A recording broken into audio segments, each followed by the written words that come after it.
Bonsoir à tous. Aujourd'hui, je voudrais vous parler d'un sujet très à la mode, le numérique. Aujourd'hui, dès qu'on prononce ce mot-là, tout le monde rêve. Ça fait, ce mot-là est synonyme d'accomplissement, de paradis actuel, de modernisme très réussi. C'est quelque chose qui éteint un peu tout type de critique. Je lisais un article sur le pays de l'Estonie. On appelait ça le modèle d'un État tout numérique, car ce pays s'est organisé pour numériser toute l'administration complète.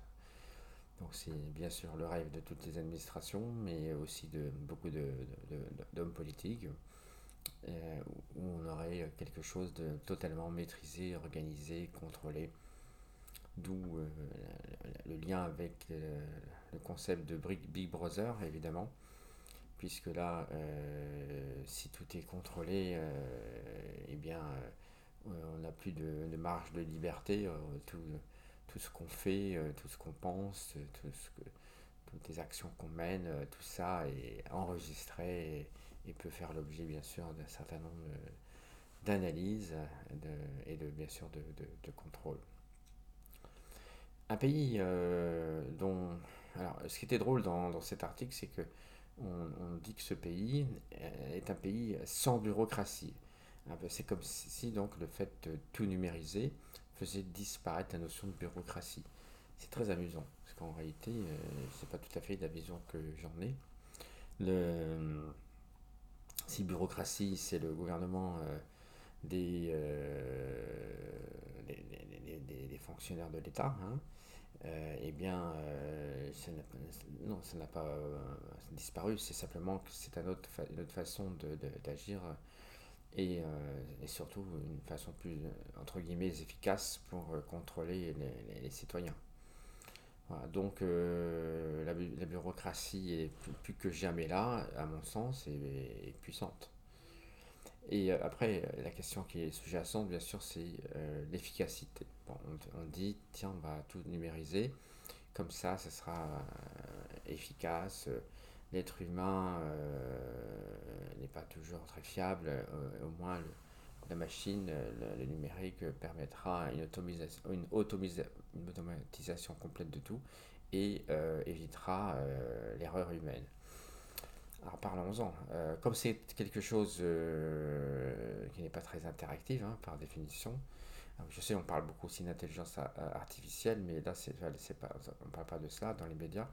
C'est avant tout le fait même de numériser des actions, hein, des procédures qui est mise en valeur. Et bon, on pourra en reparler de l'intelligence artificielle. Est-ce que ça sera de ce côté-là aussi un nirvana? Ce n'est pas sûr. Enfin, pour revenir à notre modèle d'État tout numérique, eh bien, qu'est-ce qui se passe si on fait une erreur, si on ne comprend pas quelque chose? Est-ce qu'on va pouvoir interagir avec quelqu'un? On a déjà des exemples, même si on n'est pas comme l'Estonie, on a déjà un certain nombre d'administrations qui ont numérisé beaucoup leurs procédures, hein.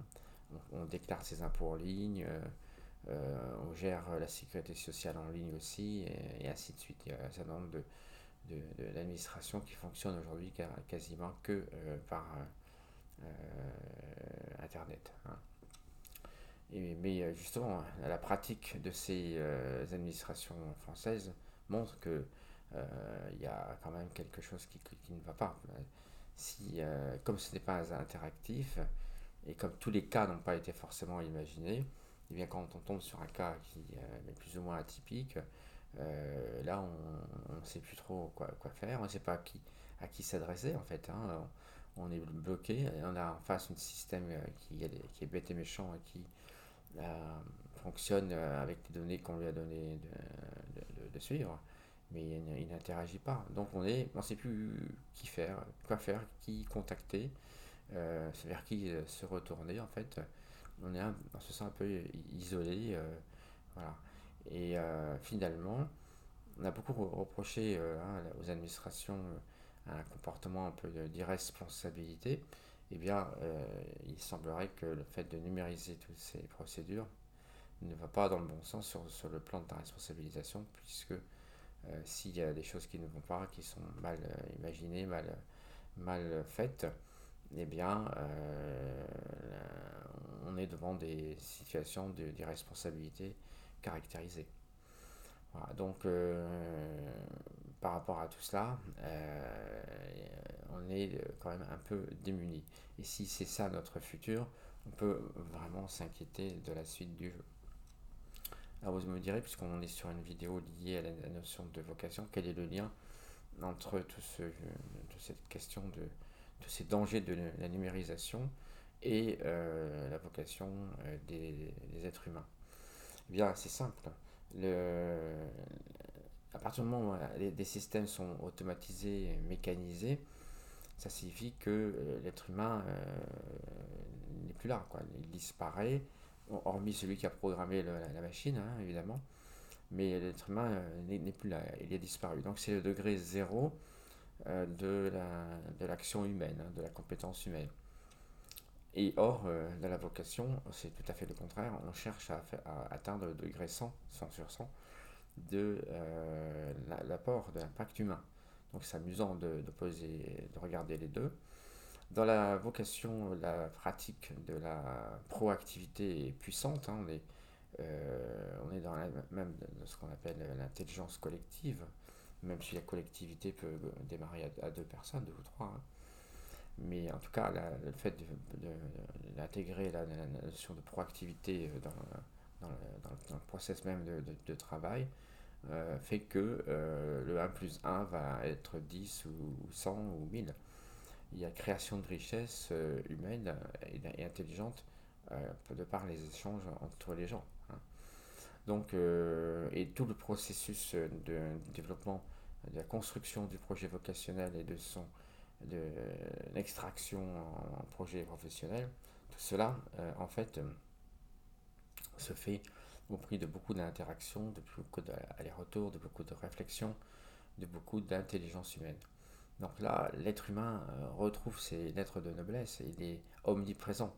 Donc c'est amusant d'observer qu'on est dans une ère, dans une société où on a les deux extrêmes finalement. On a d'un côté euh, un degré zéro d'humanité. Alors, je ne ferai pas les douloureuses comparaisons avec ce qui a pu se passer dans la guerre mondiale. On a beaucoup parlé de l'administration Papon à un certain moment où on avait justement une administration totalement déresponsabilisée ou irresponsable. Un peu quelques décennies plus tard, il y a eu des affaires politiques douloureuses où on entendait parler de responsables mais pas coupables. Donc, cette question finalement d'irresponsabilité cachée derrière une mécanique bien huilée, qu'elle soit finalement seulement procédurale ou numérisée, finalement c'est un peu la même chose. On est dans le cas où on est dans le degré zéro d'humanité. Voilà, donc cette question de la numérisation, finalement, même si elle a l'air séduisante de par son côté mécanique, son côté high-tech, elle pose question quand même du fait que c'est souvent voisin d'un degré zéro d'humanité. Et donc inversement, dans la vocation, on est au degré 100 de l'humanité. Et donc je disais, c'est étrange de voir qu'on peut vivre dans un monde où on a les deux extrêmes finalement. Hein. Le monde d'aujourd'hui est comme ça. On peut trouver aussi bien un degré zéro d'humanité comme on peut trouver un degré énorme d'humanité. Alors, il n'y a pas que dans la vocation, mais comme c'est le sujet qui m'intéresse, je suis plus inspiré par ça. En tout cas, moi, dans la pratique du management vocationnel, il est évident que je vais aller chercher chaque jour toujours plus d'intelligence et de brillance humaine.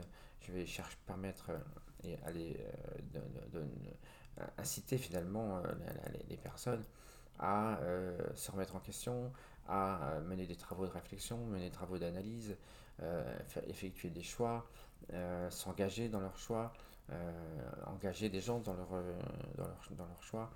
Bref, l'être humain va être très présent, très actif et donc, comme je le dis, souvent très proactif ou proacteur.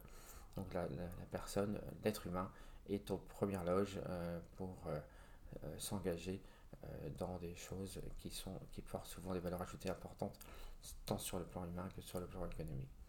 Voilà, donc je voulais surtout dans cette vidéo mettre l'accent sur cette opposition entre ce degré zéro finalement d'apport humain et ce degré 100 d'expression humaine qu'apporte la vocation. Voilà, merci de votre attention et je vous dis à bientôt pour une autre vidéo.